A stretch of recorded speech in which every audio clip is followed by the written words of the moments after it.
So it's really just making me really appreciate who I am, you know? Constantly dreaming, always believing. Inshallah, from the quietest moments to the loudest cries, we gather our courage and we still rise. Yeah, we still rise. We still rise. I'm back with some more Revert stories and how it's going for me. And I wanted to talk about Wudu, like doing Wudu, which is washing and cleansing yourself before you enter a mosque, a masjid, or before you're doing prayer. Okay, every time before prayer, you have to clean yourself, wash, and do Wudu. Um, for me, I think I've got the routine on lock now.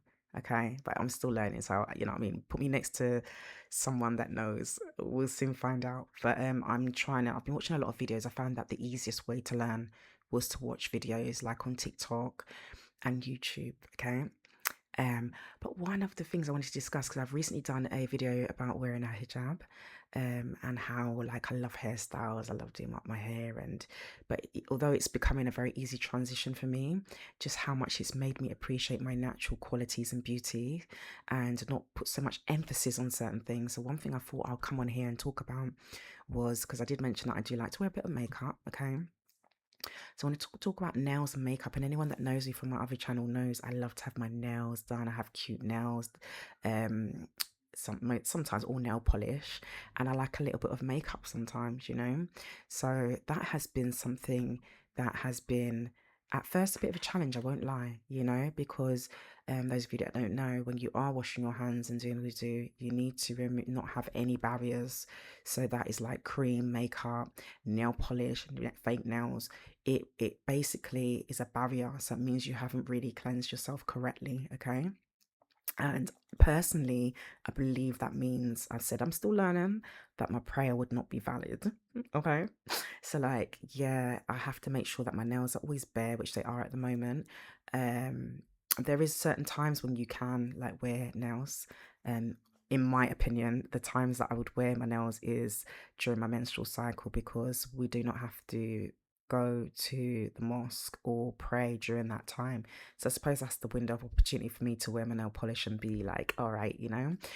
But for me, like especially when you're out and about and then you want to go to the mosque, just going barefaced all the time has been a challenge. I'm also, obviously, you kind of know I'm black, right? You can see my skin constantly needs moisture. So moisturizing in the black community, amongst black people, we like to cream with cocoa butter, shea butter, or something like that, some astral cream, some cream, you know, whatever you be putting on your face. We like to moisturize, or even like whatever skincare you use. So going out with a dry face for me has been, it's not the easiest thing, because I thought you could possibly just put on a little bit of cream, you know, but no, that's a barrier. If you can't wash your face and pass through it, then it's a barrier. There's just no point, you know, there's no point. Even when I've watched a lot of videos where people say wear light makeup and this and that, but it's just no point. There's no mirror. I'm not going to see what I look like, and it's not that deep. And when I'm at home, obviously it's not really that much of an issue, because it's fine, I'm at home. Let me tell you what the reason why I wanted to do this video, because it's actually given me another insight to things that maybe I like, and that makes me feel cute and happy, that I really don't need. And I'm able to appreciate, all right, yeah, you ain't got the longest nails, your nails are whatever, but they're your nails. Your skin is not perfect. I'm working on it. It's made me work more on my skin routine, because I have hyperpigmentation, and that is why a lot of the time I like a little bit of foundation. I suffer with a little bit of hyperpigmentation and sometimes spots, and it's not from the makeup, it's a hormonal thing for me. Sometimes I have spots, but it's also just being able to be more free and understand, do you know what I mean? If Allah says come as you are, like if I'm going to pray to him as I am without any barriers, not forget about barriers and it invalidating prayer. It shows that I place a lot of emphasis, and a lot of us place a lot of emphasis on other things. I spoke about my hair before, I spoke about that I like makeup, I spoke about my nails. It's letting me really dig deep into insecurities and just certain things, and it's actually letting me work more deeply within myself and my skincare routine, you know. So that, yeah, I've always wanted to just be more barefaced all the time. So one of the things I'm going to do is go to a skin doctor clinic and start to get some treatment for a lot of things. I've also got a bit of hairy skin, hyperpigmentation. There's a lot of things I battle, and I'm talking woman to woman for other people to just hear what I'm saying. This is why I just love my journey, and the journey resonated with me. You know, I wanted to revert to Islam, and it's been the best thing for more reasons than one. Of course, I wanted a closer relationship with Allah. Of course, I want to live a better life and a better quality of life for my children.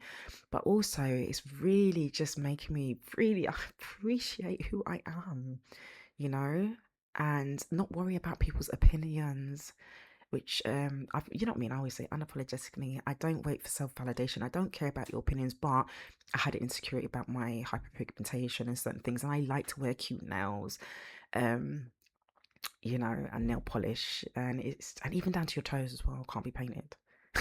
When you do your feet, when you do on your feet. So like, yeah, it's taken a lot of getting used to.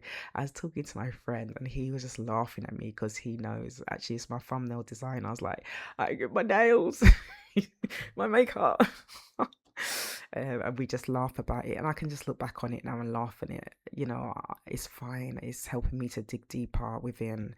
You know, this is just about a long road of self-love, self-worth, knowledge, faith, and tapping in and realizing the only person worthy of my praise is Allah, not the makeup, not the nails, yeah, not the hair, not the skin. Yes, I thought I'd just come and do a quick video. I'm going to do more of these, and I'm sure somebody out here can relate to these little stories. You know, it's not stories, experiences in my journey. Subscribe if you want to hear more.